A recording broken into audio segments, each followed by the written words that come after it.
Halo teman-teman, kita kembali untuk diskusi ya terkait dengan pertanyaan-pertanyaan yang dikirimin lewat apa ya hari ini ya? Lewat di form kali ya. Oke, kita ada pertanyaan. Ini aku ada pertanyaan. Oke, ini ada nih, menarik nih, panjang banget ya. Hai Pak, perkenalkan nama saya Tit. Saat ini saya sedang bekerja apa nih? Saat ini saya ada kegelisahan mengenai pekerjaan. Saya bekerja di salah satu startup titit yang ada di Jakarta, bergabung di perusahaan ini sudah dari awal kantor berdiri tahun 2017. Masalah atau kejadian yang saya terima dari 2019 yang memiliki satu teman departemen yang memiliki teman satu departemen, ini bahasanya gimana sih? Yang membuat saya main kotor. Wow, apa itu? Jadi departemen kita punya handphone yang connect ke sosmed kantor. Namun pada hari itu saya mendapat jatah untuk pegang HP. Pada saat saya lihat banyak notifikasi dari sosmed yang bukan dari sosmed kantor, saya penasaran, saya klik dan saya buka DM yang sudah terkonek dengan sosmed rekan kerja saya. Oke, jadi ada sosmed. Eh, Kagetnya pada saat saya baca komunikasi DM tersebut ada foto teman saya, foto saya dan foto saya dengan komunikasi. Oke, nggak usah aku sebut ya, bahasanya kurang bagus. Beberapa minggu setelah kejadian tersebut, saya coba ceritakan masalah ini dengan atasan saya dengan menunjukkan bukti-bukti yang ada di DM tersebut. Namun tanggapannya hanya jangan sampai kita berdebat kusir saja. Menurut Pak Handi, sikap saya harus seperti apa, terutama dengan atasan saya? Karena dari awal saya join di perusahaan ini hanya mengandalkan KPI tanpa neko-neko yang lain. Terima kasih. Wow, menarik ya teman-teman ya terkait dengan pertanyaan dari rekan kita di Jakarta ini, Pak X yang bekerja di salah satu startup. Dia sejak awal berdiri tahun 2017 dia udah ada di sana. Secara garis besar teman-teman pasti udah tahu ya, masalah utamanya ini berarti adalah terkait dengan berada di lingkungan toksik. Kemudian ada kendala, toksiknya itu bukan karena something yang aneh-aneh, tapi ini karena ada oknum gitu ya. Kemudian dia ada kendala, dia berusaha untuk sharing masalah ini ke atasannya, tapi solusinya mungkin dia masih merasa belum sesuai. Terus seharusnya saya melakukan apa? Oh, ada lanjutannya. Kira-kira saya tetap bertahan di kantor ini atau resign mencari pekerjaan baru untuk menjauh dari orang tersebut. Terima kasih atas waktu untuk membacakan curhatan saya, Pak. Oke, gambarnya udah jelas ya teman-teman. Kita ada di lingkungan toksik gitu ya. Kemudian kita harus ngapain? Pas kita udah ngapain, kok responnya begini, jadi akhirnya kita harus gimana? Oke, untuk Bapak X ini sebelum aku fokus menjawab pertanyaan dari curhatannya gitu, karena ada beberapa kata kunci yang udah di mention seperti itu. Nah, aku tuh pengen sedikit sharing gitu ya buat semua teman-teman yang nanti nonton ini, belajar bagaimana cara mengatasi eh, masalah di mana kita itu ada di dalam suatu situasi yang kita anggap itu toksik, di lingkungan yang kita anggap itu toksik. Aku jawab yang general dulu ya teman-teman. Jadi pada saat kita merasa ada di lingkungan toksik gitu ya, itu jangan pernah diremehkan. Karena ngapa? Toksik itu mungkin awal mula itu kayak apa sih, cuma mengganggu biasa. Kita masih ada di batas toleransi. Tapi lama kelamaan gitu ya, lama kelamaan karena logika kita diganggu nanti masuk ke perasaan, perasaan keganggu nanti takutnya bakal ke performa gitu. Jadi performa bisa menurun, bahkan kesehatan bisa menurun dan apapun itu nggak nyaman. Jadi kayak melangkahkan kaki ke kantor itu rasanya males. Nah, aku mau share beberapa tips yang mungkin teman-teman bisa lakuin gitu ya kalau ada di lingkungan yang toksik. Pertama, introspeksi diri. Oke, aku langsung ngomong ya. Kalau kita ada di lingkungan toksik, kenapa kita harus introspeksi diri? Kita harus menilai begini teman-teman. Kita ada di lingkungan kerja. Kira-kira gitu ya, yang kita lakukan itu baik yang berhubungan dengan pekerjaan langsung maupun interaksi dengan keluarga besar kita di pekerjaan tersebut, apakah sudah benar? Kenapa harus introspeksi? Mungkin yang toksik itu kita gitu. Jadi kita secara nggak sadar tuh kayak sebenarnya tuh yang bermasalah tuh bukan teman-temanku sih, tapi akunya aja gitu. Itu yang pertama. Kenapa kok aku yang bermasalah gitu? Mungkin pertama adalah kita belum terbiasa dengan budaya bekerja di tempat tersebut. Teknik komunikasinya bagaimana? Kita belum terbiasa dengan tekanannya, kita belum terbiasa dengan urutan pekerjaannya, sehingga merasa bahwa ini nggak bener deh begini begini begini. Padahal yang lain nggak ada masalah gitu. Jadi masalahnya itu sebenarnya itu ada pada diri. Nah, coba teman-teman introspeksi dulu. Jadi dicek diri gitu ya. Kira-kira bagaimana caraku bekerja secara profesional, mulai dari datang sampai pulang, bagaimana aku memperlakukan setiap pekerjaanku dan tugas-tugas semuanya itulah. Kemudian bagaimana aku berinteraksi dengan teman-teman yang ada di lingkungan kantor gitu.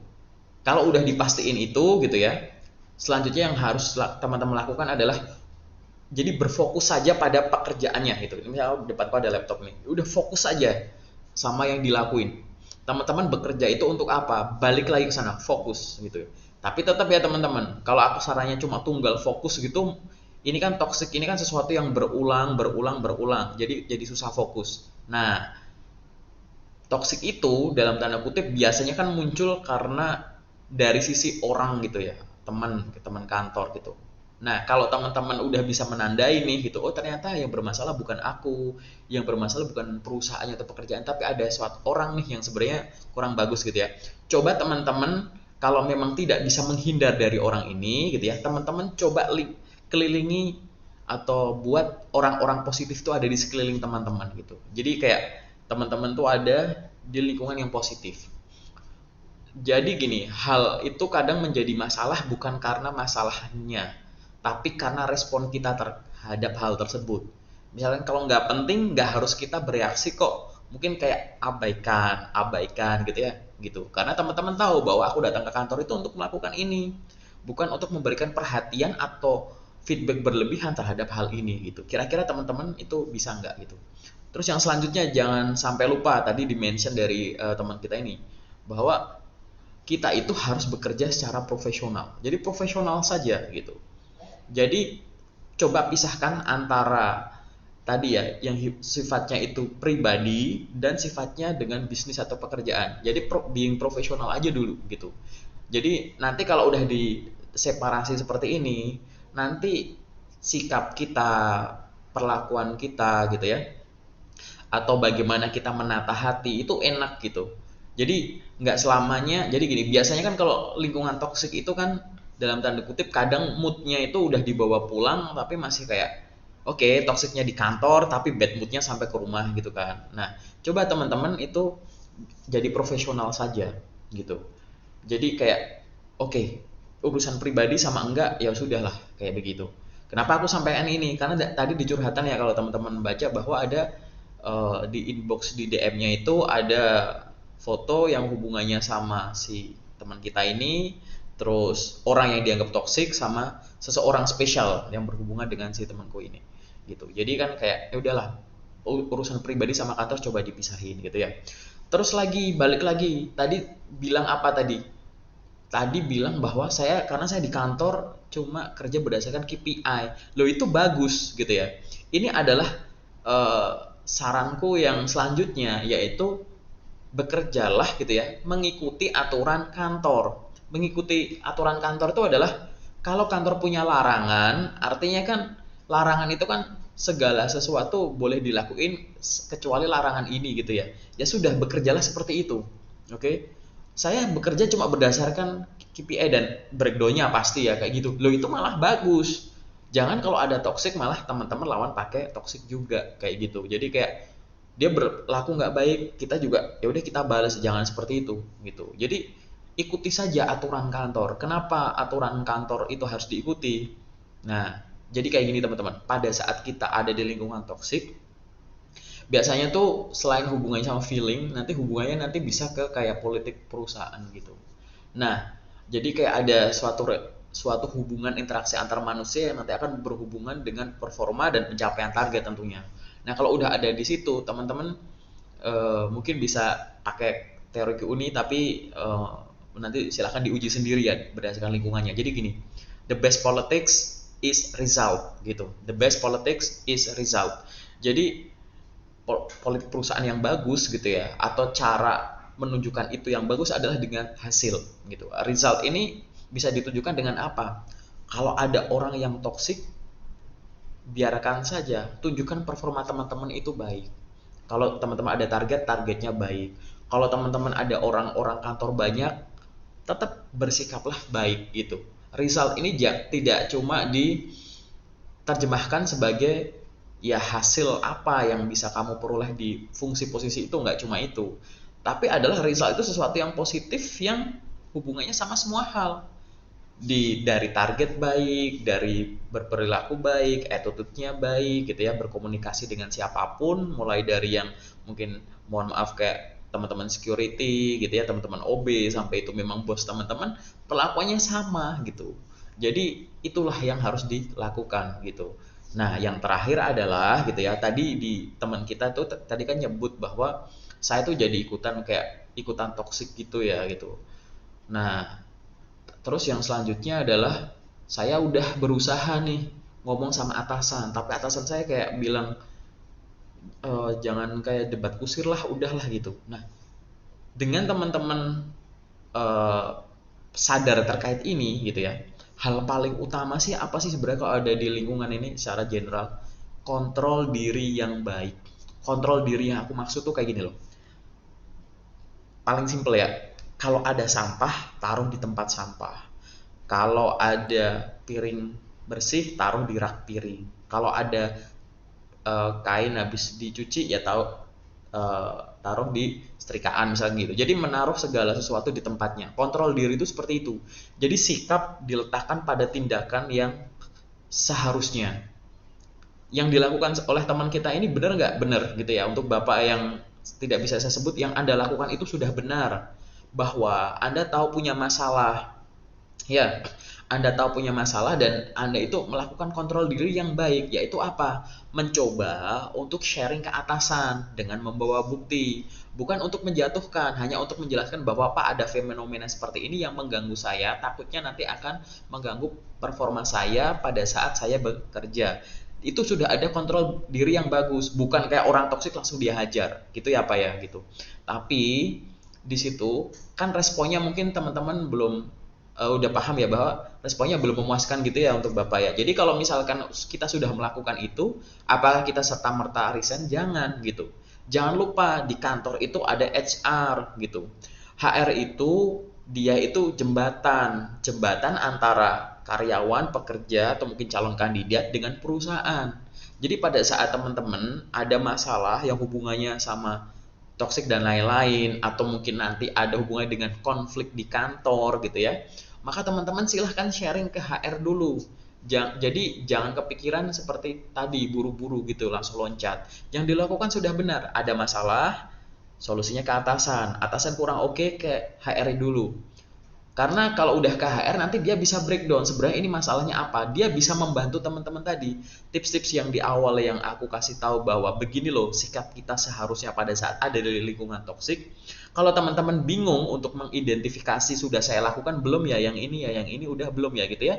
HR itu bisa membantu membreakdown itu gitu. Jadi kelihatan jelas, oh ini sebenarnya gini loh, ini sebenarnya harusnya gini dulu loh, ini sebenarnya biasa aja, cuma kamu terlalu overreacting aja gitu-gitu.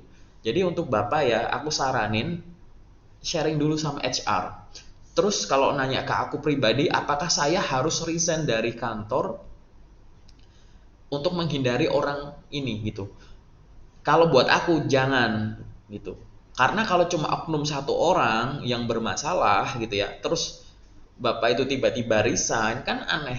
Bukan aneh sih, ibaratnya bukankah Bapak akan rugi? Gitu. Karena apa? Pertama adalah kalau cuma satu orang, dan ini benar ya, benar tuh dalam tanda kutip setelah semua hal tadi introspeksi dan lain-lain udah dilakukan, ternyata memang yang bermasalah adalah orang ini, maka nanti HR aku yakin pasti bisa bantu gitu Pak, gitu pasti ada solusi, entah HR-nya langsung yang akan berurusan dengan orang ini atau HR yang akan berdiskusi atau mungkin menasehati atau mungkin mengingatkan kepada bos Anda bahwa ini sesuatu yang akan mengganggu gitu, karena ada konflik di antara Bapak dan orang ini seperti itu. Kecuali kalau ini Bapak sudah melakukan A sampai Z dan ini memang lingkungannya seperti itu gitu, itu silahkan. Tapi kalau dari curhatan Bapak tadi ya gitu ya, yang teman-teman juga tonton dari awal, bahwa ini belum waktunya Bapak itu untuk resign. Jadi silahkan untuk menghubungi HR, ceritakan saja gitu. Barangkali mungkin ini cuma apa namanya, kita aja yang belum nemuin solusinya gitu. Jadi jangan langsung resign. Kenapa? Setiap perusahaan itu pasti punya culture, pasti punya cara main, cara berinteraksi antar karyawannya dan cara bekerjanya. Nah, dengan seperti itu berarti kan value yang bagus gitu ya. Tapi memang yang terkait dengan toxic ini bisa dibilang semua tempat punya potensi, walaupun di semua tempat itu nggak ada gitu. Jadi ibaratnya silahkan tanyakan pada diri sendiri, apa jaminannya kalau Bapak pindah langsung di sana tuh memang bersih, nggak ada toksik gitu. Jadi ingat ya, untuk Bapak X gitu ya, silahkan hubungi HR-nya dulu, silahkan sharing dulu ke bagian HR gitu ya terkait solusi ini, seberapa mengganggu ini gitu. Dan semoga Bapak akhirnya segera menemukan solusi terkait dengan masalah ini, yaitu berada di lingkungan yang toksik atau berada di lingkungan yang nyaman tapi ada orang yang toksik.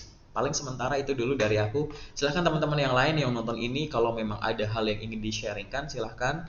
Nanti kalau misalkan jawabanku ada yang salah atau kurang berkenan, silahkan tulis aja langsung di kolom komentar, karena kita discuss aja di sini gitu ya. Begitu untuk Bapak X, semoga Bapak segera menemukan solusi, dan kalau dari aku pribadi jangan resign. Oke, terima kasih.